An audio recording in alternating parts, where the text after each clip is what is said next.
నాకు బాగానే అనిపించింది. అంటే ఇప్పుడు త్రిపుల్ ఆర్ తర్వాత ఎన్టీఆర్ కానీ డైరెక్టర్ గురించి మాట్లాడుకుంటే ఆచార్య తర్వాత మనకి కొరటాల శివ తీసిన సినిమా. ఆచార్యలో ఏదైతే మిస్ఫైర్ అయ్యిందో అది ఇందులో చూసుకున్నారు. బట్ అదంతా ఫస్ట్ హాఫ్లో ఒక రేంజ్ ఎలివేషన్ ఉంటుంది. బ్యాక్గ్రౌండ్ మ్యూజిక్ కానీ ఒక చేంజ్ ఓవర్ కానీ ఎవ్రీథింగ్ చాలా బాగా క్లీన్ రాసుకుంటారు మనకి ఫస్ట్ హాఫ్ అయితే. స్టార్టింగ్ సాంగ్ అవుట్ ఆయుధ పూజ, ఆ సాంగ్ చూసినప్పుడు మాత్రం నాకు కొద్దిగా తమిళ డబ్బింగ్ సాంగ్ చూసినట్టు అనిపించింది. డాన్స్ కొరియోగ్రఫీ బాగుంటుంది అక్కడ, బట్ తమిళ డబ్బింగ్ సాంగ్ చూసినట్టు అనిపించింది.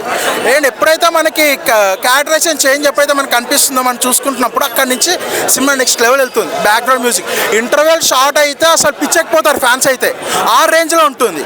అండ్ సెకండ్ హాఫ్ వచ్చేప్పటికి ఏంటంటే ఇంకా ఏ హై అయితే మనం ఉంటామో అదంతా పడిపోతుంది క్లైమాక్స్ వల్ల.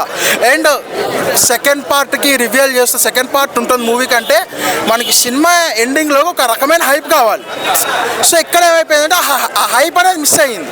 సో ఆ హైప్ అనేది ఏంటంటే ఫస్ట్ హాఫ్లో వచ్చింది, సెకండ్ హాఫ్లో రాకపోవడానికి మెయిన్ రీజన్ క్వశ్చన్ అంటే ఎండింగ్ అనేది ఏంటంటే సెకండ్ పార్ట్ కోసం వెయిట్ చేసేలా ఇవ్వాలా. సో సెకండ్ పార్ట్ అన్నెసరీ ఇదే అక్కడ కంప్లీట్ చేసేసి దీంతో అన్నట్టు అనిపిస్తుంది. అది ఒక్కటి చూసుకుంటే బాగుండేది.